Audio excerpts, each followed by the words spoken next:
Hello boys and girls, very good morning to all of you. I hope आप सभी लोग बहुत अच्छे से होंगे और आपने पिछला वाला लेक्चर जो कि एनएलएम का था यानी न्यूटन्स लॉज ऑफ मोशन था उसको बहुत एंजॉय किया होगा और आपने उससे कुछ सर्टेन चीजें सीख ली होंगी। आज हम लोग उन्हीं चीजों को फिर से अप्लाई करेंगे बिकॉज उसी का आगे का चैप्टर है, as you can see on the screen, the friction, right. And friction is a very very important chapter बच्चों। ये फ्रिक्शन बहुत ज्यादा इंपॉर्टेंट है और आपको पता है इसमें थोड़ी सी गलती, इत्तू सी गलती आपके पूरे क्वेश्चन को गलत कर देगी और आप सोच के आओगे कि आपने सही किया है। और वो इत्तू सी गलती क्या होती है ये भी मैं आपको बताऊंगा, राइट। तो आई होप आप सभी लोग रेडी होंगे और आपने फ्रिक्शन हेडिंग अपनी कॉपी में डाल ली होगी। और आज बच्चों मैंने कुछ एक्स्ट्रा भी किया है। मैंने सोचा है कि आपको डायरेक्ट क्वेश्चन से कराने से पहले क्या हो, थोड़ा सा कंसेप्ट भी बता दिया जाए, यानी कि अभी कंसेप्ट बताऊंगा, कंसेप्ट बता के आपको रिवीजन कराऊंगा, रिवीजन करके क्विक रिवाइज करेंगे हम लोग फ्रिक्शन को और उसके साथ में फिर मैं आपको उसके फॉर्मूले बता दूंगा, कहां कहां पर कौन कौन सी चीजें ध्यान रखनी है ये बता दूंगा और उसके बाद फिर मैं क्वेश्चन करूंगा तो आप उसमें बहुत सारी चीजें सीख जाएंगे। तो चलो यार चलते हैं। आई होप सभी लोगों ने कॉपी पेन निकाल लिया होगा, निकाला है कि नहीं, झूठ तो नहीं बोल रहे हो। कॉपी पेन के साथ बैठोगे ना तो बहुत सारी चीजें सीखोगे और बहुत से कंसेप्ट आपके समझ में आएंगे। और कोई भी इंपॉर्टेंट पॉइंट मिलती है आपको ऐसा लगता है कि यार ये तो नया पॉइंट है, अभी तक हमने इसको देखा ही नहीं था, अरे ये तो मैंने पता ही नहीं था, अरे यार पूरा चैप्टर पढ़ लिया ये तो मैंने ध्यान ही नहीं दिया था, ऐसा होता है। उन सारे पॉइंट्स को लिख लेना, क्योंकि ध्यान रखना एग्जाम में एग्जामिनर क्वेश्चंस वही देता है जो आप छोड़ के जाते हो। आप जो चैप्टर नहीं पढ़ के जाओगे सबसे ज्यादा क्वेश्चन वहीं से आएंगे। जो चैप्टर आपने पढ़ लिया, अगर कोई छोटा सा कंसेप्ट छोड़ दिया तो सारा चैप्टर चला जाएगा, नहीं आएगा उससे क्वेश्चन, और जो छूट के जा रहा होगा, जो छोड़ के जाओगे वो हमेशा आ जाएगा। ऐसा सभी के साथ होता है, आप अकेले नहीं हो। तो इसलिए ध्यान रखना, कंपटीशन में चाहे वो नीट का हो चाहे जेई का हो, हम कोई भी कंपटीशन के अगर प्रिपरेशन कर रहे हैं तो छोटी से छोटी चीज, छोटा से छोटा कंसेप्ट हमको सीख के चलना है, राइट। आई होप आप जो इससे पहले वाली जो सीरीज चल रही है मोस्ट इंपॉर्टेंट क्वेश्चन, या कुछ सीरीज ऐसी चल रही हैं जिसमें मैंने आपको सुपर क्वेश्चन करके सीरीज दी है, उसमें तो बहुत ही इंपॉर्टेंट वाली चीजें हम लोग देख रहे होंगे और उन सारी चीजों को आप सीख रहे होंगे, करेक्ट। चलिए शुरुआत करते हैं बिना वेस्ट किए हुए, जरा सा भी टाइम, स्टार्ट करते हैं फ्रिक्शन। और ये आपका 8th सेशन है, ध्यान रखिएगा। इससे पहले हम लोग 7 सेशन कंप्लीट कर चुके हैं, अगर आपने नहीं देखा हो तो उनको जरूर कंप्लीट करिए। चलिए बात करते हैं, जैसा कि आपको पता है what is the friction, right. तो अभी फ्रिक्शन में जो मोस्ट इंपॉर्टेंट चीज मैंने आपको बताई है जिसका आपको ध्यान रखना है कि सबसे पहले तो आपको यह पॉइंट याद रखना है कि friction is always self adjusting, right. Friction is always self adjusting. कहां कहां किस चीज में? Self adjusting in magnitude as well as self adjusting in direction. यानी फ्रिक्शन की जब जहां जैसी जितनी जिधर जरूरत होती है तब वहां उतना उधर वैसा फ्रिक्शन फोर्स लगता है। फ्रिक्शन भी दो तरह का होता है, अभी बीच में आपको बहुत सारी चीजें समझ में आती जाएंगी। ध्यान रखिएगा, फ्रिक्शन एक अननोन चीज है जो अपोज करती है किसी भी बॉडी के मोशन को चेंज ना करने के लिए, राइट। तो अभी आपके दिमाग में ऐसा भी होगा friction is a force which always opposes a motion, लेकिन बच्चों ऐसा बिल्कुल भी नहीं है। ध्यान रखिएगा इसको कि friction is not that force which always opposes a motion. There are number of examples in which friction supports the motion. बहुत से एग्जाम्पल आपको ऐसे मिलेंगे जहां पे फ्रिक्शन की वजह से ही मोशन होता है, राइट। आप चल पाते हैं, रीजन है फ्रिक्शन। अगर फ्रिक्शन नहीं हो तो आप मूव नहीं कर पाए, राइट। तो आई होप आपको ये सारी बातें समझ में आनी चाहिए। Friction is a force which is self adjusting in magnitude as well as a direction, and friction हमेशा स्लिपिंग का अपोज करता है, मोशन का अपोज नहीं करता है। अगला पॉइंट अपनी कॉपी में लिख लीजिए, friction can support the motion, right. Friction can be along the opposite direction of motion and can be along the direction of motion of an object। इस बात को आई होप याद रखेंगे। चलो भाई आगे बढ़ते हुए देखते हैं। अब ध्यान से देखिए, जो मैंने आपको पॉइंट बताया था, is that friction always acts, always ध्यान रखिए, always acts opposite to the direction of motion. ध्यान से देखिए कि अगर एक ये रफ सरफेस है, इस डायरेक्शन में मोशन हो रहा है, क्या हमेशा फ्रिक्शन इसके अपोजिट लगेगा? क्या फ्रिक्शन मोशन का अपोज करता है? तो इसका आंसर है बच्चों नहीं। ध्यान रखिएगा, फ्रिक्शन मोशन का अपोज नहीं करता है, फ्रिक्शन स्लिपिंग का अपोज करता है, स्लाइडिंग का अपोज करता है। तो ध्यान से याद रखें, friction is a force which always opposes the slipping और the sliding between the two surfaces which are in contact, right. So everybody has to remember this. Next point जो मैं आपको बता रहा हूं वो ध्यान से देखिएगा, क्या फ्रिक्शन जब मोशन होता है तभी एक्ट करता है? क्या ऐसा होगा कि अगर मोशन नहीं हो रहा है तो फ्रिक्शन एक्ट नहीं करेगा? No, not at all. Friction अगर मोशन नहीं भी हो रहा है तो भी एक्ट करेगा। फ्रिक्शन एक ऐसा फोर्स है जो मोशन या स्लिपिंग की टेंडेंसी को, कि अगर दो सरफेसेस कांटेक्ट में हैं, जैसे कि यहां पर आपने देखा कि ये ग्राउंड है और इसके ऊपर कोई भी एक सरफेस है, इन दोनों के बीच में स्लिपिंग हो सकती है। अगर आपने इसमें फोर्स लगाया तो इस फोर्स की वजह से ये ग्राउंड अगर फिक्स्ड है तो इसकी वजह से ये मूव करेगा, तो दोनों में स्लिपिंग होगी, और उस स्लिपिंग का अपोज करने के लिए ध्यान रखिएगा वहां पर फ्रिक्शन फोर्स आएगा।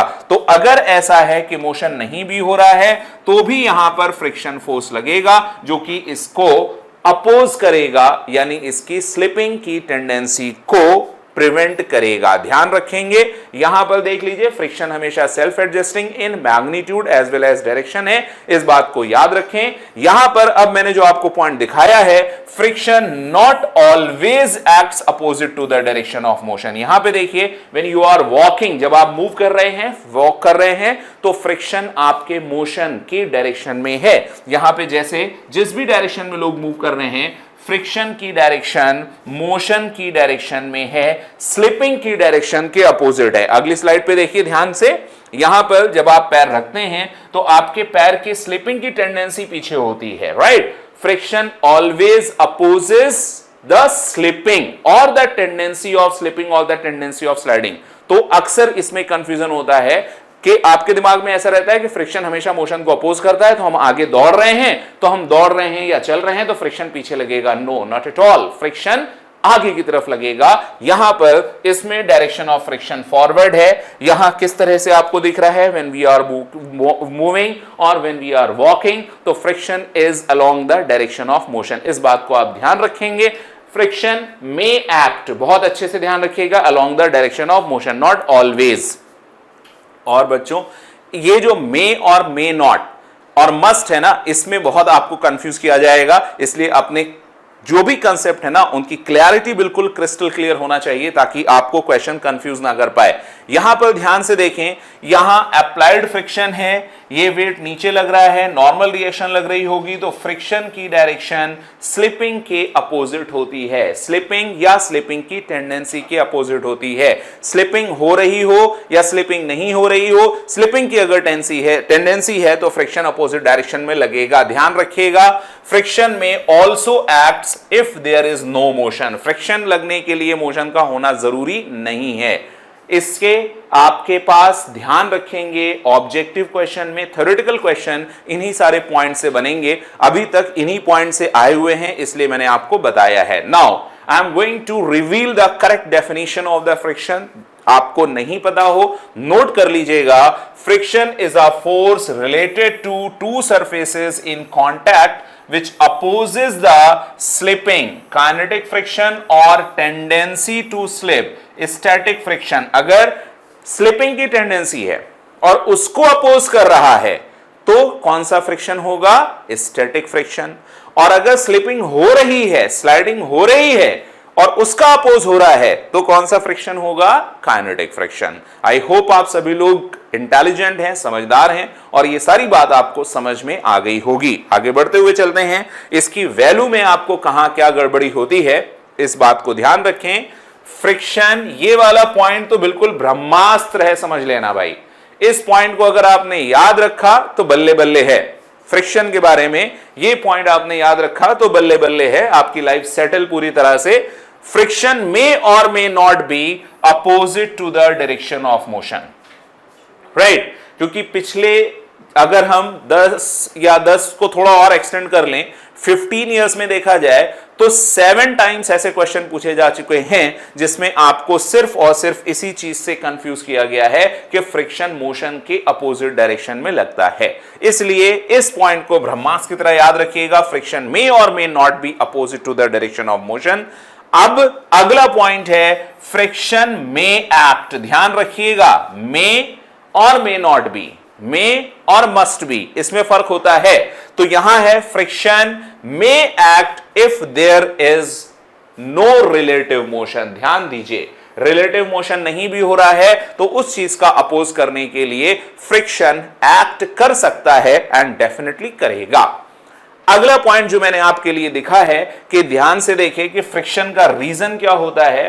फ्रिक्शन का रीजन होता है जो एक्स्ट्रा स्मूथ सरफेस की बात ना करें, अगर स्मूथ सरफेस अगर होती है वो भी परफेक्टली स्मूथ नहीं होती है। अगर हम इसके छोटे से पॉइंट को माइक्रोस्कोप में देखें तो इसमें बहुत सारे ऐसे प्रोजेक्शंस निकले होते हैं, राइट। ये जो प्रोजेक्शंस हैं, तो ये प्रोजेक्शंस आपस में फिसलते वक्त, स्लिप करते वक्त लॉक हो जाते हैं। इसको बोला जाता है, ये जो चीज यहां पे जो दिखाई जा रही है, इसको बोला जाता है बच्चों इंटरलॉकिंग। ये वर्ड है इंटरलॉकिंग, राइट। अगर रेस्ट पे है तो इन दोनों के बीच में, ये दोनों के बीच में, इनके बीच में बॉन्डिंग भी बनती है और इस बॉन्डिंग को बोला जाता है कोल्ड वेल्डिंग। ये कुछ चीजें हैं जो आपको याद रखनी मस्ट हैं। ये कोल्ड वेल्डिंग इनके बीच में होती है, इंटरलॉकिंग होती है, जिसकी वजह से ये फ्रिक्शन फोर्स बनता है। अब मैं सबसे ज्यादा इंपॉर्टेंट पार्ट बता रहा हूं आपको, what is the kind of friction force, which kind of force is this, किस तरह का फोर्स है। क्या ये इलेक्ट्रोस्टैटिक है, क्या ये मैग्नेटिक है, राइट। तो ध्यान रखिएगा, friction is a electromagnetic force. इसको ध्यान रखेंगे, ये इलेक्ट्रोमैग्नेटिक फोर्स है। Friction is a kind of electromagnetic force. ये बात भी आपसे थ्योरेटिकल में पूछी जा सकती है, करेक्ट। आगे बढ़ते हुए चलते हैं बच्चों, ध्यान से देखें। ये वाला पॉइंट हम लोग यहां पर आपसे समझ चुके हैं और आई होप आपने अच्छे से समझ लिया है। Just a minute. Now types of the friction, mostly आपको वैसे तो रोलिंग फ्रिक्शन और स्लाइडिंग फ्रिक्शन होता है। स्लाइडिंग फ्रिक्शन को देन अगेन दो पार्ट्स में डिवाइड किया जाता है। तो इंपॉर्टेंट जो पार्ट है वो स्लाइडिंग फ्रिक्शन के जो दो पार्ट होते हैं, जिसको कहा जाता है static friction and kinetic friction. और उसी में कुछ गड़बड़ी होती है। स्टैटिक फ्रिक्शन क्या होता है कि जब भी स्लिपिंग स्टार्ट नहीं हुई, if there is no slipping or no relative motion between the two surfaces are in contact, अगर दो surfaces contact में हैं और उनमें आपस में स्लिपिंग स्टार्ट नहीं हुई है या स्लिपिंग नहीं हो रही है, तब तक जो फ्रिक्शन फोर्स लगेगा that is the static friction. और यही आपकी गलती कराएगा स्टैटिक फ्रिक्शन। क्यों? क्योंकि जैसे ही आपको स्टैटिक फ्रिक्शन दिखेगा और आप फॉरन एफ स्टैटिक और आपके मन से आवाज आएगी और आप mu S into N calculate कर लोगे और यही चीज आपको गलत करा देगी क्वेश्चन। क्यों? क्योंकि स्टैटिक फ्रिक्शन, जैसे मैंने अभी आपको बताया, friction is a self adjusting force. ये एक सेल्फ एडजस्टिंग फोर्स है। जब, जहां, जितना, जैसे, जिधर जरूरत पड़ता है, तब, वहां, उतना, वैसे, उधर एक्ट करता है। जरूरत होगी तो आएगा, नहीं होगी तो नहीं आएगा। So that's why what you have to remember, this, you have to write it like F static, right, F static less और equal to mu S into N. F static is equal to less और equal to mu S into N. I hope आपने ये बात बहुत अच्छे से समझ ली होगी और इसमें किसी तरह की कोई परेशानी नहीं होगी कि जो फ्रिक्शन फोर्स है, स्टैटिक फ्रिक्शन फोर्स है, उसकी value mu S into N से लेस या इक्वल होती है। लेकिन अगर मैं आपसे बात करूं काइनेटिक फ्रिक्शन के बारे में, राइट, तो काइनेटिक फ्रिक्शन की वैल्यू हमेशा म्यू के इंटू एन होती है। स्टैटिक कब है? ध्यान से देखिए, if it exist between the two surfaces when there is tendency of relative motion but no relative motion along the two contact surface. No relative motion, motion start नहीं हुआ है, स्लिपिंग स्टार्ट नहीं हुई है, सिर्फ सोच रहा है, कोशिश हो रही है, तब तक स्टैटिक फ्रिक्शन लगेगा। और स्टैटिक फ्रिक्शन को हम हमेशा लेस और equal to mu S into N बोलेंगे। म्यू एस आप जानते होंगे, ये कोफिशिएंट ऑफ फ्रिक्शन होता है। एस मतलब स्टैटिक, और अगर बात की जाए के की तो म्यू के काइनेटिक होता है। अब बात करें अगर वैल्यू क्या क्या होती है इनकी, मैग्नीट्यूड ऑफ फ्रिक्शन की, तो काइनेटिक फ्रिक्शन हमेशा ध्यान रखें म्यू के इंटू एन, म्यू के इंटू एन, यानी ये फिक्स होता है, ये कम ज्यादा नहीं होता। म्यू के इंटू एन की जो भी वैल्यू है वो हमेशा इतनी ही लगेगी, इसमें कोई भी चेंज नहीं आएगा। आई होप ये बात आप बहुत अच्छे से समझ पा रहे होंगे और इसमें किसी तरह की कोई परेशानी, प्रॉब्लम, समस्या नहीं होगी। So I hope everything is okay with that. Okay, that's great. आपने देख लिया कि जो काइनेटिक फ्रिक्शन है that is F K mu के इंटू एन, ये इक्वल है। लेकिन अगर स्टैटिक फ्रिक्शन की बात की जाए तो इसके लिए आपको याद रखना पड़ेगा कि F static varies like Fs less or equal to mu into n, Fs less or equal to mu into n। I hope ये बात आपको समझ में आ गई है और इसमें आपको गलती अब नहीं होगी, क्योंकि स्टैटिक फ्रिक्शन आप अगर कैलकुलेट करेंगे तो पहले सोचेंगे क्या हमें इतने की जरूरत है या नहीं है। अगर जरूरत होगी तो इतना फोर्स लगेगा, जरूरत नहीं होगी तो इतना फोर्स नहीं लगेगा। इज दैट क्लियर बच्चों? सो डियर स्टूडेंट्स, अब तक आपने देख लिया कि काइनेटिक फ्रिक्शन और मैक्सिमम फ्रिक्शन को हमको कैसे लेना है। अब मैं आपको कुछ बातें और बता देता हूं, इसके कुछ फॉर्मूले और बता देता हूं जिसको आपको याद रखना है और फिर हम लोग डायरेक्टली चलते हैं, इसके क्वेश्चन करते हैं। तो अभी आपने देखा, पहली चीज तो आपको याद रखनी है कि F kinetic, right, F kinetic आपको कितना ध्यान रखना है, एफ काइनेटिक हमेशा इक्वल होगा म्यू के into N and F static की वैल्यू होगी लेस और equal to mu S into N, right. तो पहली चीज आपको यह याद रखनी है, यानी फ्रिक्शन फोर्स मैग्नीट्यूड में और डायरेक्शन में सेल्फ एडजस्टिंग है। अब मैं एक और चीज बताता हूं आपको कि जो म्यू है वो कोएफिशिएंट ऑफ फ्रिक्शन है, इसमें एंगल ऑफ फ्रिक्शन क्या होता है।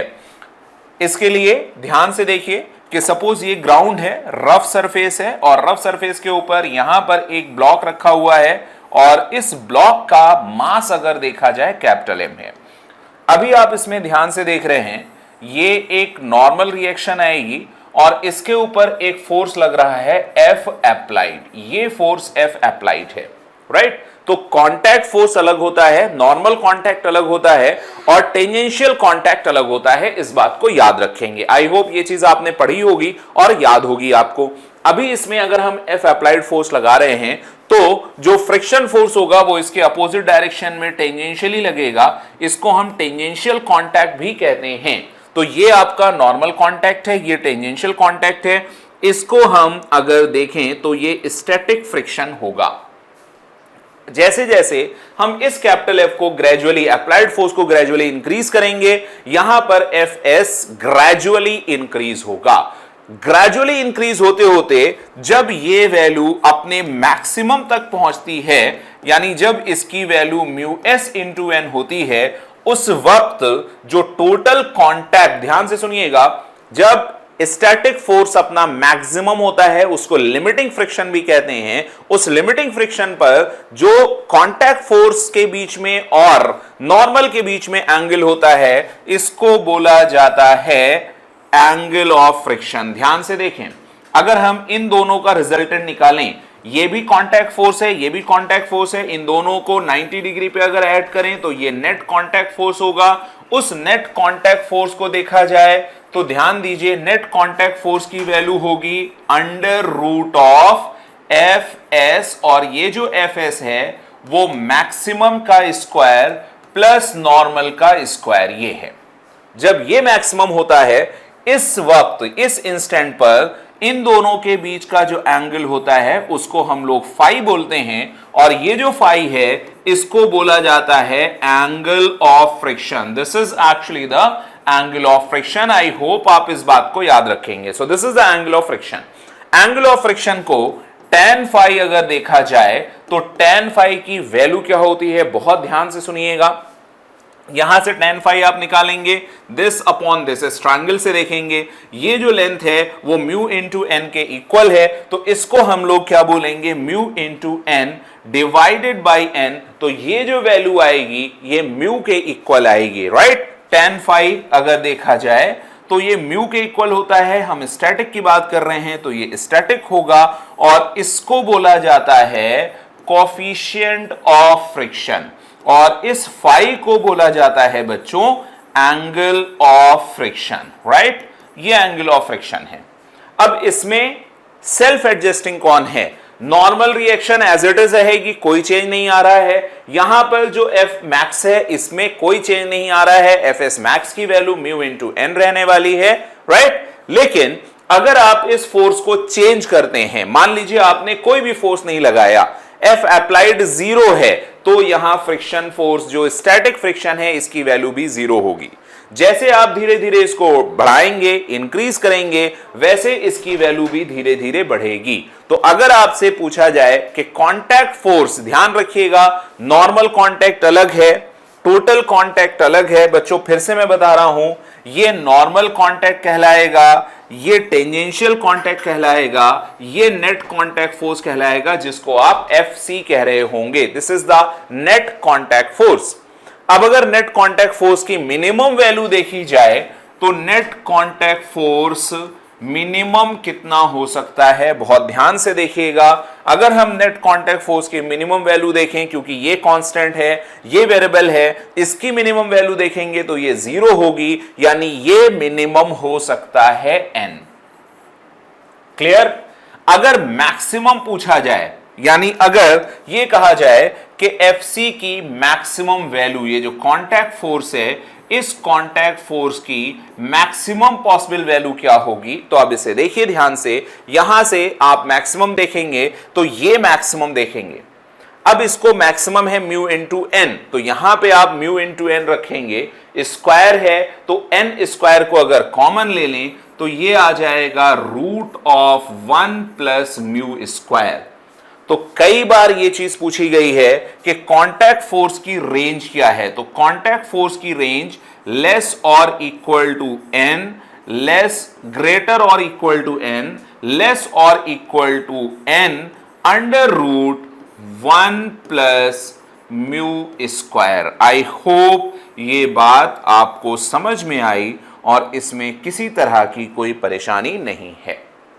Are you getting my point or not? ये बात समझ में आ गई? इसको याद रखिएगा, काफी काम आने वाली चीजें हैं ये। कांटेक्ट फोर्स देख लिया आपने, फाई देख लिया। अब मैं एक चीज और आपको बता देता हूं, that is angle of repose, right. तो एंगल ऑफ रिपोज के बारे में, उसके लिए मुझे जस्ट बोर्ड लेना पड़ेगा। यहां पे मैं आपको रिपोज, एंगल ऑफ रिपोज, ध्यान से देखिए कि अगर आप, ये एक इंक्लाइंड है, इस एंगल को आप थीटा कह रहे हैं, इसके ऊपर एक मास m रखा हुआ है ऐसे, तो ये नीचे की तरफ इस पे फोर्स लगेगा, वो आएगा mg sin theta. Are you getting my point? और इसका एक कंपोनेंट इधर आएगा जिसको आप mg cos थीटा कहेंगे। अगर मैं यहां से नॉर्मल रिएक्शन की बात करूं तो ये नॉर्मल रिएक्शन इधर लगेगा और यहां पर फ्रिक्शन फोर्स F स्टैटिक लगेगा। स्टार्टिंग में ध्यान से सुनिएगा, जब ये हॉरिजॉन्टल होगा तो Fs की वैल्यू जीरो होगी, क्योंकि उसको कोई खींचने वाला नहीं होगा, क्योंकि यहां से उसको कोई नीचे नहीं खींच रहा है तो रुका रहेगा, और उसको स्लिपिंग टेंडेंसी नहीं होगी, तो कोई भी उसको स्लिप कराने के लिए नहीं है, तो फ्रिक्शन की जरूरत नहीं। जैसा मैंने आपको बताया था, फ्रिक्शन जब जहां जैसा जितने की जरूरत होगी तब वहां उतना वैसा लगता है। तो अगर ये प्लेन आपका हॉरिजॉन्टल है तो कोई इसको स्लिप नहीं करा रहा है, there is no tendency of slipping, and if there is no tendency of slipping so it will not slip at all, right. It will not slip, ये बिल्कुल भी स्लिप नहीं होगा, और स्लिप होने की जरूरत नहीं है तो फ्रिक्शन भी नहीं लगेगा। लेकिन जैसे जैसे आप इसको उठाते जाओगे वैसे वैसे mg sin थीटा की वैल्यू बढ़ती जाएगी, और यहां पर Fs भी बढ़ता जाएगा, क्योंकि नॉर्मल रिएक्शन की वैल्यू बढ़ेगी तो फ्रिक्शन, नॉर्मल रिएक्शन की वैल्यू कम होगी तो फ्रिक्शन अपनी वैल्यू बढ़ाएगा। और अगर हम इस थीटा को मैक्सिमम ले जाएंगे, जहां पर ये रेस्ट पे रहे, इक्विलिब्रियम में रहे, तो Fs को भी यहां पर मैक्सिमम होना पड़ेगा।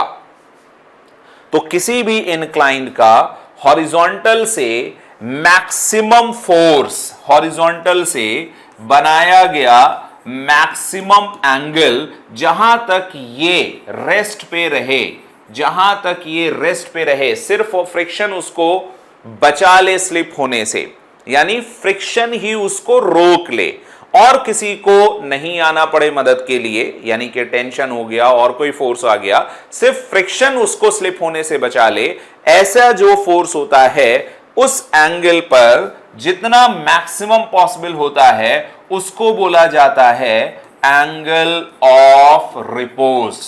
राइट, फिर से सुनिए ध्यान से, किसी भी इंक्लाइन प्लेन का हॉरिजॉन्टल से बनाया हुआ वो मैक्सिमम पॉसिबल एंगल, जिस मैक्सिमम पॉसिबल एंगल पर उस इंक्लाइन प्लेन पे रखा हुआ कोई भी ब्लॉक सिर्फ और सिर्फ फ्रिक्शन फोर्स से रोका जा सके, that maximum possible angle is known as angle of repose. Right, listen it again. Right, angle of repose is the maximum possible angle of any inclined plane with the horizontal up to which a block placed on that inclined plane can remain in its equilibrium or static equilibrium or does not slip। और वो जो angle of repose होता है, वो जो angle of repose होता है वो angle of friction phi के बराबर होता है। I hope आप इस बात को भी याद रखेंगे।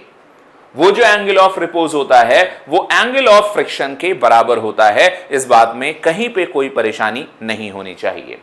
राइट, और इसका काम कहां आता है, यूज कहां होता है? जब भी आप कोई ढेर बनाते हैं, कई बार 3 बार तो मुझे याद है कि नीट में क्वेश्चन पूछा जा चुका है, कहा गया है कि एक हॉरिजॉन्टल सरफेस पर हमें राइस या व्हीट या गेहूं के दाने या मिट्टी डालनी है, तो पूछा गया है कि बताइए हम मिट्टी ऐसे कितना ऊंचा ढेर बना सकते हैं।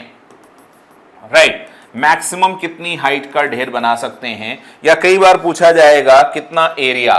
तो बच्चों ध्यान रखिएगा, हम मैक्सिमम हाइट जो देख सकते हैं या रेडियस देख सकते हैं उसमें ये फाई होना चाहिए। ये किसके बराबर होना चाहिए? एंगल ऑफ रिपोज के बराबर। तो आप यहां से उसका हाइट ले सकते हैं। अगर आपको ये रेडियस दी हुई हो कि वो ढेर जो बना रहे हो वो कितनी हाइट तक रह सकता है, तो ये एंगल ऑफ रिपोज, क्योंकि उसके बाद यहां पर आप कोई भी चीज डालोगे वो स्लिप हो जाएगी, तो वो ढेर नहीं बना पाएगी, उसकी हाइट नहीं बढ़ पाएगी। तो इसके लिए आपको याद रखना है कि ये एंगल ऑफ रिपोज फ्रिक्शन के बराबर होगा। tan phi को अगर आप देखेंगे तो tan phi is equal to क्या होगा, यहां से परपेंडिकुलर अपॉन बेस, इसको आप h अपॉन r कहेंगे, और ये tan phi किसके बराबर होगा? थीटा एंगल ऑफ रिपोज है और ये फ्रिक्शन एंगल है, तो ये म्यू के बराबर होता है, तो ये h अपॉन r होगा, यानी जो हाइट होगी वो mu times of radius of that heap. और ये जो हीप का बेस होगा वो ऐसे सर्कुलर होगा और ये सर्कुलर की रेडियस r है। आई होप समझ पा रहे हैं बच्चों, समझ में आया आपको? It's a very easy concept, क्योंकि फ्रिक्शन है, बहुत इजी है। उसमें 2-4 बातें आप याद रखिएगा, अभी मैं आपको क्वेश्चन में बताऊंगा, कुछ टिप्स भी बता दूंगा जिससे आपके क्वेश्चन बिना सॉल्व किए हो जाएंगे। चलिए, आई होप ये आप समझ गए हैं, तो मैं इस पार्ट को यहां से हटा देता हूं और वापस क्वेश्चन पे आते हैं। अ फोर्स ऑफ 20 न्यूटन, ध्यान दें, a force of 20 Newton can just move a block kept on a horizontal ground, right? तो ये एक horizontal ground है, यहां पर मैंने एक m मास रख दिया है, block mass of the block अच्छा दिया हुआ है, इसको कहा गया है 3 kg। Calculate the coefficient of friction, अब इसको जस्ट मूव करा सकता है, राइट, जस्ट मूव करा सकता है। अभी कहा गया है force of 20 Newton can just move the block, और ये हॉरिजॉन्टल मान रहे हैं कि हॉरिजॉन्टल, वैसे जरूरी नहीं हॉरिजॉन्टल हो, तो अभी यहां हॉरिजॉन्टल है तो इसको 20 न्यूटन का फोर्स है। अब अगर फ्रिक्शन फोर्स यहां पे लगेगा तो वो मैक्सिमम है, तो ये कितना फोर्स इसको मूव करा सकता है? 20 न्यूटन, यानी मैक्सिमम पॉसिबल वैल्यू जो है वो फ्रिक्शन, क्योंकि उसको मूव करने से रोकेगा कौन? फ्रिक्शन फोर्स रोकेगा। अब अगर फ्रिक्शन फोर्स रोकता है तो फ्रिक्शन फोर्स निकाल लेते हैं। अब आपने देखा यहां पे 20 Newton can just move the block, तो 20 न्यूटन फ्रिक्शन फोर्स हो गया। अभी फ्रिक्शन मैक्सिमम होता क्या है, आप देखोगे इसका यहां पर ऐसे 3 kg का ब्लॉक दिया हुआ है और ये सरफेस है। इसके लिए आप क्या करेंगे, 3 kg का वेट कितना होगा 30 न्यूटन, ऊपर की तरफ फोर्स कितना लगेगा, यहां से नॉर्मल रिएक्शन कितनी लगेगी, दोनों बराबर हैं 30 न्यूटन, नॉर्मल रिएक्शन हो गई। तो इसमें मैक्सिमम पॉसिबल फ्रिक्शन कितना होगा, म्यू इंटू एन।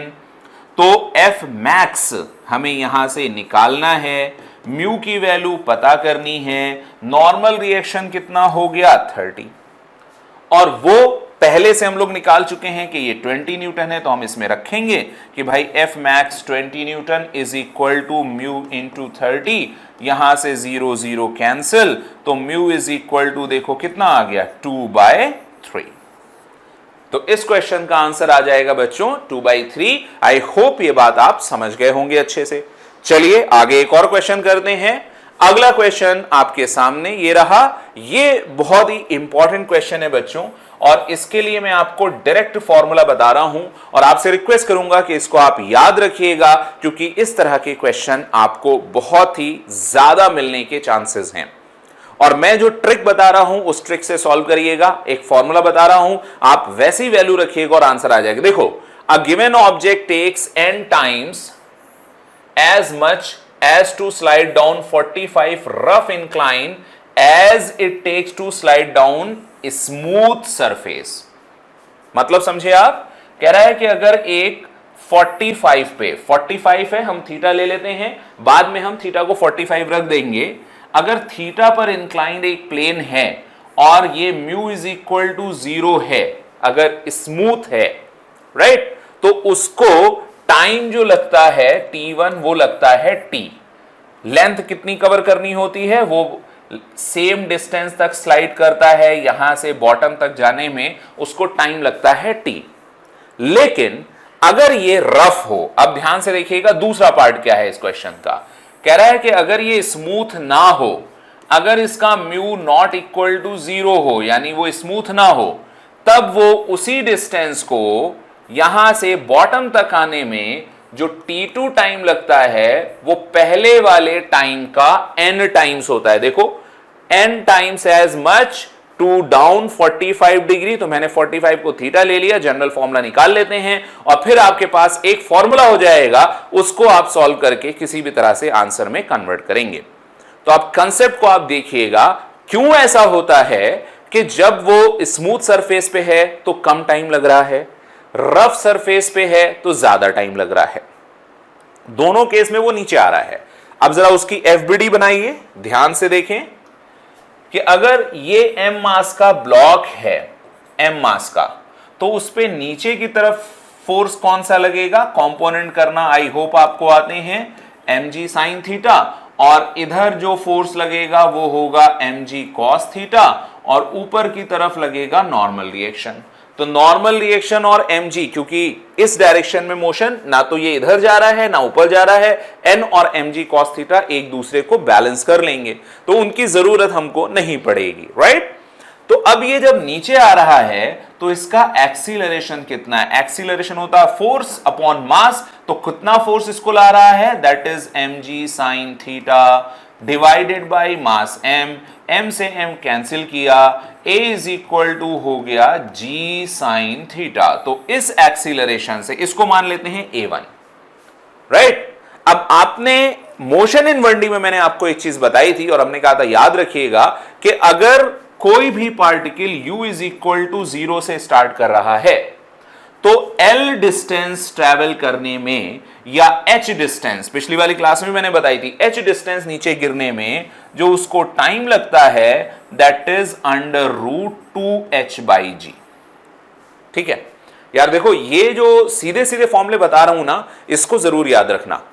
ये सब क्या है, ये सब वो ब्रह्मास्त्र हैं। ब्रह्मास्त्र क्या कहो, शॉर्टकट्स हैं जिससे आप बाकी बच्चों से तेजी से करेंगे। बाकी बच्चे क्या करेंगे, s is equal to u t plus half a t square लगाएंगे, फिर s की जगह l रखेंगे, u 0 रखेंगे, a रखेंगे, वहां से t निकालेंगे। और आपको याद है कि अगर u 0 से चलता है तो h डिस्टेंस चलने में वेलोसिटी गेन करेगा अंडर रूट 2gh, और h डिस्टेंस ट्रैवल करने में टाइम जो लगेगा लैप्स होगा वो लगेगा √2h/g। आप इससे याद रखो।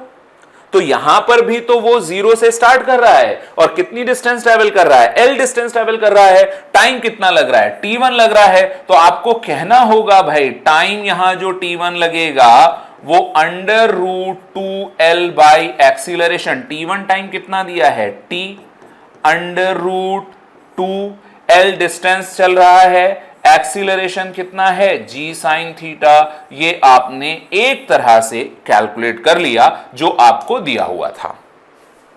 अब दूसरे केस में उसको ज्यादा टाइम क्यों लग रहा है, क्योंकि दूसरे केस में उसके ऊपर ये वाला फोर्स mg sin थीटा तो लग रहा है, एक फ्रिक्शन भी लग गया, क्योंकि पहला वाला तो स्मूथ था और अगर स्मूथ था तो उसमें फ्रिक्शन नहीं था। यहां पर क्या है कि स्मूथ नहीं है, फ्रिक्शन है, तो फ्रिक्शन फोर्स लगेगा। आपको पता है कि स्लिपिंग हो रही है तो काइनेटिक फ्रिक्शन लगेगा, म्यू दिया हुआ है तो मैक्सिमम फ्रिक्शन लगेगा और वो होगा म्यू एन। और एन की वैल्यू देखो, एन इधर, एन किसके बराबर होगा, mg cos थीटा के। तो ये जो फ्रिक्शन फोर्स इस पे लगेगा वो फ्रिक्शन फोर्स हो जाएगा बच्चों म्यू एन।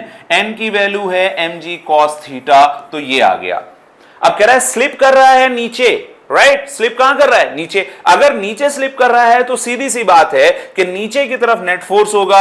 अब आपसे इसका एक्सीलरेशन पूछा जाए तो net force mg sin theta नीचे, और माइनस क्यों किया, क्योंकि ऊपर वाला अपोजिट डायरेक्शन में है, तो इसको आपने किया mu mg cos theta. Acceleration के लिए हम लोग मास से डिवाइड करते हैं और m को यहां से कैंसिल कर देते हैं। देखो ये m, ये m कैंसिल। एक्सीलरेशन दूसरे केस में देखो g कॉमन ले रहा हूं मैं, और ये आ गया sign theta minus mu cos theta. देखा बच्चों, पहले जो एक्सीलरेशन था वो g sin थीटा था, अब जो एक्सीलरेशन है वो माइनस समथिंग हो गया, यानी अब ज्यादा एक्सीलरेशन लग रहा है। अगर ज्यादा एक्सीलरेशन लग रहा है तो इसका सीधा सा मतलब क्या हुआ, ज्यादा एक्सीलरेशन है तो स्लो चलेगा तो टाइम ज्यादा लगेगा, और वही तो कह रहा है कि अब टाइम कितना लग रहा है, t2 = nt। टाइम अब पहले से ज्यादा लग रहा है। अब अगर पहले से ज्यादा लग रहा है तो हम फिर से वही वाला फॉर्मूला लगाएंगे, देखो यू वालो, ठीक है, यू वालो फॉर्मूला लगाएंगे और फिर से यहां से देखो कलर चेंज करके लिखते हैं। आपको जो फॉर्मूला है वो है अब t2 time = under root distance वही, बट एक्सीलरेशन वही, है ना, रिश्ता वही, सोच नहीं, हरे स्टार प्लस नहीं। यहां देखो, अभी ध्यान से देखना, t2 कितना है, n टाइम्स ऑफ t। अभी यहां से 2 डिस्टेंस वही, एक्सीलरेशन चेंज हो गया, पहले a1 था अब एक्सीलरेशन अलग है, अब एक्सीलरेशन है g। ध्यान दो, g bracket sign theta minus mu cos theta. समझ में आया? अभी ये लग गया है, अभी दोनों तरफ आपको स्क्वायर करना पड़ेगा, राइट। तो दोनों तरफ अगर स्क्वायर करना पड़ेगा तो हमको t की वैल्यू है t2l, राइट, ये t है और ये n टाइम t है। एक फॉर्मूला मिल जाएगा और इस तरह के सारे क्वेश्चन हो जाएंगे। कभी कहेगा 2 गुना टाइम, 3 गुना टाइम, 4 गुना टाइम, n गुना नहीं कहेगा। कभी आपको क्वेश्चन दे देगा, कहेगा थीटा की वैल्यू 30 डिग्री है और अगर स्मूथ है तो t टाइम लगता है और अगर रफ है तो 2 टाइम्स लगता है, 3 टाइम्स लगता है, 4 टाइम्स लगता है उसको नीचे आने में। बताइए कोएफिशिएंट ऑफ फ्रिक्शन क्या है। तो उसी के लिए तो मैं एक सीधा सा फॉर्मूला बना रहा हूं। यहां पर आपने t और t निकाल लिया, अब हम इसका स्क्वायर करते हैं। स्क्वायर करने के लिए हमको एक एक्स्ट्रा बोर्ड की जरूरत पड़ेगी। देखते हैं कि आपने पास एक्स्ट्रा बोर्ड है। यस है, तो हम लोग यहीं पे करेंगे। ध्यान से देखो, इसका स्क्वायर करेंगे तो t स्क्वायर आ जाएगा, है ना, t स्क्वायर यहां 2l/g sin थीटा, तो t square = 2l/g sin theta यहां आ गया, ठीक है। अभी दूसरे वाले में क्या था, दूसरे वाले में क्या था, यहां अब इसका स्क्वायर करेंगे तो n square into small t square, right, n square t square, ये देखो 2l g sin theta minus mu cos theta आएगा। मैंने फिर से वही किया, ध्यान से देखो, करेक्ट। यहां n square T square 2l ऐसे ही रूट में था ना, g ब्रैकेट था sign theta minus mu cos theta. आई होप आपको समझ में आ रहा होगा सारी बातें।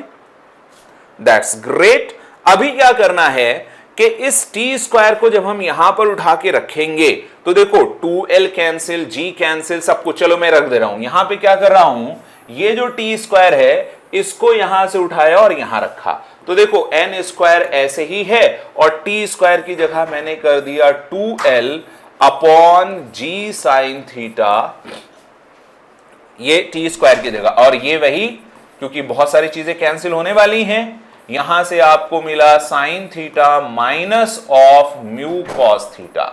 अब ये जो आया, आपने क्या किया, 2l को 2l से और g को और g से कैंसिल कर दिया, राइट। अब आपके सामने बहुत सारी नॉर्मल सी चीजें आ गई। अब हमारा टारगेट क्या है, क्वेश्चन ने आपसे क्या पूछा है, आपसे पूछा है coefficient of kinetic friction, right, यानी म्यू की वैल्यू निकालनी है। तो म्यू की वैल्यू निकालने के लिए पहले देखो अपने पास बचा क्या है, n स्क्वायर, यहां बचा sine theta is equal to, ये सब कैंसिल हो गया, 1 upon sine theta minus mu cos theta. तो हम क्रॉस मल्टीप्लाई करेंगे, n स्क्वायर इसका इधर sine theta minus n square mu cos theta, इसको इधर ले आए तो ये हो गया सीधे से साइन थीटा। आ रही है बात समझ में। अभी क्या किया, इसको उधर और इसको इधर, तो n स्क्वायर माइनस 1 इस साइन थीटा को इधर लाए हैं और यहां आ गया साइन थीटा, इसको उधर ले गए तो n square mu cos theta. अपने को चाहिए क्या था, अपने को चाहिए था एक फॉर्मूला जो हमें डायरेक्टली म्यू की वैल्यू निकाल दे। तो अभी क्या किया, ध्यान से देखना, हमें म्यू की वैल्यू चाहिए, ठीक। n स्क्वायर को नीचे ले आए, इसको इधर ले आए, तो इधर आया म्यू, एक तरफ रखा, इसको भी नीचे भगाया, इसको भी नीचे भगाया। ये कॉस थीटा साइन थीटा के साथ मिलके क्या बना देगा, ये कॉस थीटा साइन थीटा के साथ मिलके क्या बना देगा, sine theta upon cos theta, tan theta बचेगा। इसको यहां बनाओगे तो ये बनेगा n square minus 1 upon n square और इधर हो गया टेन थीटा। तो म्यू इज इक्वल टू, अब देखो यहां क्या बचा, 1 माइनस 1 अपॉन n स्क्वायर और इधर आया है टेन थीटा। तो ये आपको एक जनरल फॉर्मूला म्यू का मिल गया। अब आपसे कहे कि 2 गुना टाइम लगता है तो n की जगह 2 रख दो। अगर कहे रफ सरफेस से नीचे आने पर 4 टाइम्स लगता है, n की जगह 4 रख दीजिए। थीटा की वैल्यू 30 दी हो, 60 डिग्री हो दी हो, 45 दी हो, वो रख दीजिए। अब यहां पे आंसर क्या होगा, इस क्वेश्चन में आपको थीटा इज इक्वल टू दिया था 45, राइट। आप देख लेना पिछले वाले पेज में थीटा 45 दिया है, तो tan 45 1 हो जाएगा, यानी mu is equal to 1 minus 1 upon n square, ये सीधे आ जाएगा। और इसका correct 1 minus 1 upon n square, यानी इसका करेक्ट ऑप्शन हो जाएगा 1, राइट। आई होप काफी अच्छी चीज से आपको समझ में आई है।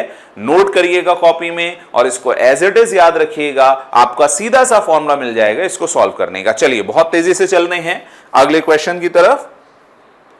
ये रहा अगला क्वेश्चन, ये तो हम लोग ने कर लिया है। ये रहा अगला क्वेश्चन, कह रहा है ब्लॉक ऑफ मास 2 kg का है, येलो लेना चाहिए, राइट।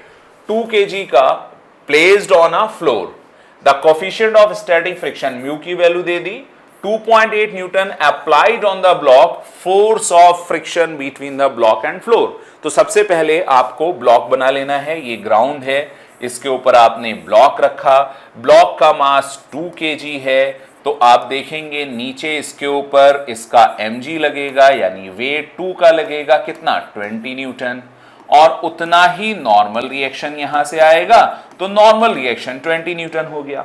अभी फ्रिक्शन फोर्स की वैल्यू क्या है, तो फ्रिक्शन की मैक्सिमम पॉसिबल वैल्यू होती है म्यू एन। तो क्वेश्चन ने देखिए आपको म्यू कितना दिया है 0.4, आपने इधर लिखा 0.4 और नॉर्मल रिएक्शन कितना था 20, तो आपने यहां से देखा 20 इंटू 4 कितना होगा 80 डेसिमल है, तो F max is equal to 8 newton हो गया। अब 8 न्यूटन जैसे ही हुआ 8 न्यूटन यहां आपको आंसर में दिया है, आपने देखा और सही मिला, आपने खुश होकर आंसर लगा दिया, राइट। यही गलती होती है, मैंने आपसे कहा यही गलती है, ध्यान रखना है कि फ्रिक्शन जब जहां जितना जैसा जिधर जरूरत पड़ेगा तब वहां उतना वैसा उधर लगेगा। जरूरत है क्या 8 न्यूटन की, क्योंकि अप्लाइड फोर्स देखो, अगर ये सिर्फ रखा होता तो फ्रिक्शन कितना लगता 0, क्योंकि अप्लाइड फोर्स है नहीं। फ्रिक्शन की जरूरत क्यों पड़ी भाई, उसकी स्लिपिंग को यानी उसके मोशन को अपोज करने के लिए, यहां पर स्लिपिंग को। तो जब स्लिपिंग कोई करा ही नहीं रहा है तब फ्रिक्शन क्यों लगेगा। अभी यहां पर स्लिपिंग कराने के लिए 2.8 न्यूटन है, तो क्या 2.8 न्यूटन उसको अपोज कराने, यहां पे इसको खींचने के लिए फोर्स कितना है 2.8 न्यूटन, और फ्रिक्शन क्या चाहता है कि स्लिपिंग नहीं हो, तो फ्रिक्शन इधर कितना लगे कि उसको रोक ले, फ्रिक्शन यहां पर 2.8 न्यूटन लगेगा और उसको रोक लेगा। और है कितना, अवेलेबिलिटी कितनी है 8 न्यूटन की, जरूरत कितनी 2.8, तो लगेगा कितना 2.8, तो आंसर क्या होगा ये आंसर नहीं है, ये करेक्ट आंसर होगा बच्चों। Are you getting my point. चलिए बहुत अच्छी बात, चलो भाई आगे देखते हैं कौन इस क्वेश्चन को करता है। Maximum static friction force is equal to twice the area of surface independent of the area of surface. ये बहुत अच्छा पॉइंट है, ध्यान रखिएगा कि जो भी फ्रिक्शन फोर्स है वो कांटेक्ट एरिया से इंडिपेंडेंट होता है, तो independent of area of the surface in contact. ये आपने हो सकता है पढ़ा हो सकता है नहीं पढ़ा हो, नहीं पढ़ा है तो आप याद रखिएगा, और अगर आप इसको पहली बार सुन रहे हैं तो लिख लीजिएगा अपनी कॉपी में, friction force is independent of area of contact. कितना एरिया कांटेक्ट है इस पे डिपेंड नहीं करता, नॉर्मल रिएक्शन पे डिपेंड करता है कि नॉर्मल रिएक्शन कितनी है। करेक्ट। चलिए आगे बढ़ते हैं। अगला क्वेश्चन ये है, a rope lies on a table such that a part of it. इसके लिए भी मैं जनरल फॉर्मूला दूंगा आपको, है ना। ये सब वो क्वेश्चंस हैं, वो प्रोफाइल के क्वेश्चंस हैं जैसे डायरेक्ट एग्जाम में नीट में पूछे जाते हैं और वैल्यू बदल बदल के पूछे जाते हैं। तो मैं एन वैल्यू लेके, जैसे पिछले वाले में आपको मैंने एन लेके कराया, आप फॉर्मूला याद रखेंगे, mu is equal to bracket 1 minus 1 upon N square tan theta. अब ऐसा क्वेश्चन कोई भी आए, थीटा 30 दे, थीटा 45 दे, थीटा 60 दे, आप थीटा की वैल्यू रखिए, 2 गुना 3 गुना 4 गुना क्या है वहां रख दीजिए। अब यही चीज मैं आपको यहां पे करवाने वाला हूं, ध्यान से देखिएगा। अभी ये एक चेन है और यहां पर है। अभी चेन का कभी कहता है 1/2 पार्ट, 1/3 पार्ट, 1/4 पार्ट। तो अभी टोटल चेन की लेंथ है L और हैंग कितनी कर रही है उसको मैंने ले लिया, है ना। जो हैंग कर रही है L डैश वो है L/N, N लेके चल रहे हैं, L/N हैंग कर रही है। तो रिमेनिंग यहां पर है, अब ये टेबल पे रखी है, चलो टेबल और बना देते हैं। ये एक टेबल है और इस टेबल पे ऐसे रखी हुई है और इसको रोकेगा कौन, फ्रिक्शन रोकेगा, ऐसे रखी है, लटक रही है। तो आपको क्या देखना पड़ेगा, सबसे पहले एक चीज लेनी पड़ेगी। अगर m टोटल मास है, ध्यान से देखिएगा कि चेन का टोटल मास है m है, अगर m टोटल मास है तो आपको लैम्डा देखना पड़ेगा कैपिटल M/L। इसको बोला जाता है मास पर यूनिट लेंथ, है ना। मास पर यूनिट लेंथ का मतलब है मास ऑफ यूनिट लेंथ। इकाई या एकांक लंबाई का द्रव्यमान, मास ऑफ यूनिट लेंथ, ये मास ऑफ यूनिट लेंथ है। तो अगर L बाई एन यहां पर है तो ऊपर कितनी लेंथ होगी, ऊपर कितनी लेंथ होगी, ऊपर लेंथ होगी L minus L by N. ठीक है, तो मास ऊपर वाले पार्ट का कितना हो गया, m1 lambda into L minus L by N. Total mass m है, हमने मास पर यूनिट लेंथ लैम्डा मान लिया, तो ऊपर जो लेंथ है भाई L बाई एन लेंथ नीचे लटक रही, अच्छा लटक जो रही है उसका मास कितना है m2, तो m2 कितना होगा, m2 होगा lambda into L by N. अब ये जो m2 है ध्यान से देखिएगा, यहीं से मुद्दा है, ये वाला मास जो लटक रहा है वो उसको नीचे खींचेगा और वो गिराने की कोशिश करेगा, वो कोशिश करेगा कि इसको नीचे गिरा दिया जाए, तो वो खींच रहा होगा नीचे की तरफ। अब वो नीचे की तरफ खींच रहा है, वो m2g है, तो आप लिखेंगे lambda L by N into G, ये नीचे खींच रहा है। और फिर यहां से इसको रोकेगा कौन, जितना मास है उसका वेट लगेगा W डैश, और वो होगा m1 इंटू जी, m1 ये है, m2 ये है। जितना वेट है उसी के बराबर इससे नॉर्मल रिएक्शन, और उसी नॉर्मल रिएक्शन से अपोज करने के लिए friction, right. Friction always opposes the tendency of slip, not the motion. वो टेंडेंसी ऑफ स्लिप को अपोज कर, अब वो पीछे की तरफ है, तो पीछे की तरफ ऐसे इधर खींचा तो यहां से ये इधर F डैश लेके आ गया। अब अगर ये इधर खींचने की कोशिश करेगा, अब मेरी बात बहुत ध्यान से सुनिएगा, ये पीछे की तरफ इसको खींचने की कोशिश कर रहा है, तो इसको रोकेगा कौन, फ्रिक्शन। फ्रिक्शन कितना होगा रोकने वाला, म्यू इंटू एन, तो रोकने वाला जो मैक्सिमम फ्रिक्शन कोशिश करेगा वो म्यू इंटू एन, म्यू और एन है आपका m1g, m1g की वैल्यू है lambda L minus L by N into G. ये वाला फोर्स उसको बचा रहा है, ये वाला फोर्स उसको गिरा रहा है। कब तक वो रुका रह सकता है, जब तक के, कब तक वो रुका रह सकता है, जब तक के दोनों बराबर हों। तो देखिए अब इनको हम बराबर कर लेते हैं, कौन कौन से थे बराबर, म्यू लैम्डा यहां था L minus L by N into G, ये हो गया मास जो ऊपर रखा हुआ है, राइट, ये, और इंटू जी म्यू से कर दिया फ्रिक्शन, और गिराने वाला कौन है जो नीचे खींच रहा है, वो है लैम्डा, m2 कितना था L बाई एन, ये हो गया m, ये हो गया g, करेक्ट।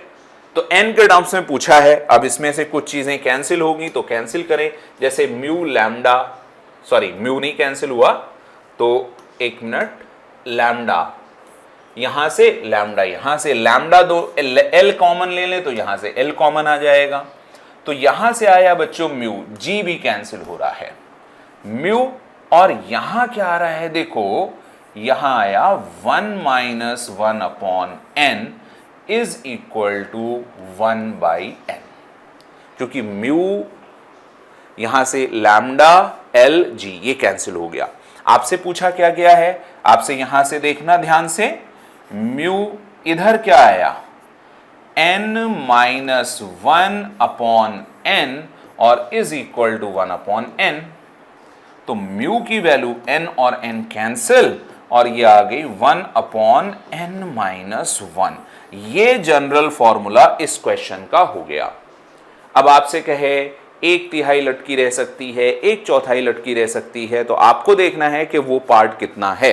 यहां से आपको देखो आगे नहीं पीछे चलना था, तो यहां कह रहा है 1/3 of entire length rope just begin to slide, hanging part, तो कितना पे गिरना शुरू हो जाती है, 1/3 यानी L/3, तो n कितना है 3, ठीक है।